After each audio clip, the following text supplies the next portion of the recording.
ہمارے مفتی عفان صاحب یہاں کا شریف نہیں رکھتے، سعودی عرب کے اندر حرم شریف کے شہر میں، حرم شریف کے شہر میں، کعبۃ اللہ کے شہر میں ہمارے حضرت مفتی عفان صاحب، مفتی سلمان صاحب دامت برکاتہ کے چھوٹے بھائی تشریف رکھتے تھے۔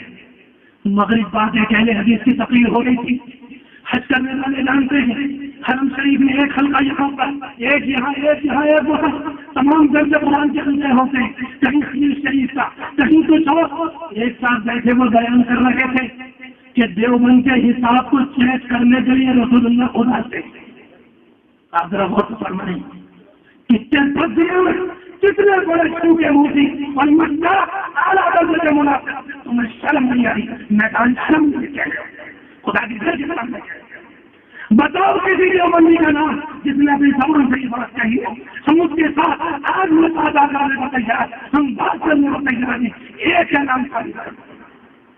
مفتی عفان صاحب کھڑے ہو گئے، کہا مولوی صاحب جھوٹ بول رہے ہو، شرم نہیں چاہیے تم کو، تم نے جھوٹ بولا، حرم کے اندر جھوٹ بولا تم۔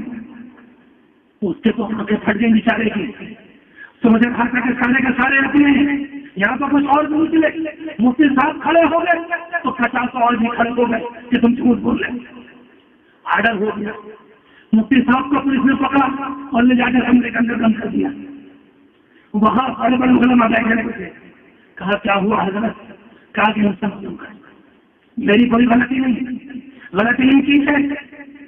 ان لوگوں نے سمجھایا کہ حضرت اگر حرم شریف میں ایسے لڑائی ہوگی، ہر آدمی اپنی آوازوں کو بلند کرے گا تو کیسے کام بنے گا؟ آپ کو تو کم از کم خاموشی اختیار کرنی چاہیے تھی۔ مفتی صاحب نے فرمایا جب غلطی اگر اعلان ہو اس کا جواب سب کے سامنے ہونا چاہیے۔ اگر میں چپ رہ جاتا یہ سننے والے یہ سمجھتے کہ واقعہ دنیا میں ایسا ہوا، میں نے اسی انکار کیا، کہا کہ پوری بات بتائیے اور پوری بات لکھ کر دی کہ حرم کے شہر میں ایک غیر مقدس اور کھل کر رہنے دو اپنے وقت کا جھوٹا مزدری حرم کی دیواروں کے نیچے اور کعبۃ اللہ کے سامنے دیوبند پر الزام لگاتا ہے۔ یہ سوال یہ پیدا ہوتا ہے تمہیں ساری تکلیف تمہارے پیٹ کا طرف دیوبند سے قائم ہے، تمہیں کیا پریشانی ہو رہی ہے؟ دیوبند کے لوگوں نے تمہارا ناک کام کر دیا ہے، کیا سمجھتے ہیں دیوبندیت کو؟ اس کی دیواریں ہندوستان میں کتنی جاری ہم تم سے معلوم کرنا چاہتے ہیں۔ جب پنجاب اس دنیا کے اندر ہندوستان میں ویران ہوا 1947 کے بعد تقریباً 30,000 مسجدیں ویران ہوئی، 30,000 مسجدیں ویران ہوئی، سارے کے سارے چھوڑ کر پاکستان چلے گئے۔ مائر سوچنا باقی تھا، حضرت کے ساتھ 2 دفعہ میرا بھی جانا ہوا، وہاں کی جماعت کے لوگوں نے محنت کر کے، جماعت کے لوگوں نے محنت کر کے، پنجابی بھائیوں سے ملاقاتیں کر کے، انسانیت وہاں کا، انسانیت کے رشتے کو سامنے رکھ کر تقریباً 400 مسجدیں واپس لے لی، 400 مسجدیں واپس لی۔ ہم تم سے معلوم کرنا چاہتے ہیں کیا تم مر گئے تھے؟ کیا تم نے مالیہ کوٹلا نہیں دیکھا؟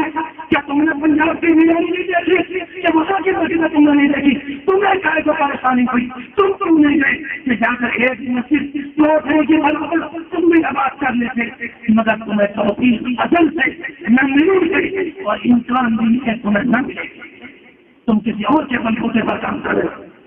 ہم صاف کہتے ہیں ہمارا مزاج نہیں ہے، یہ تم نے مجبور کیا ہے۔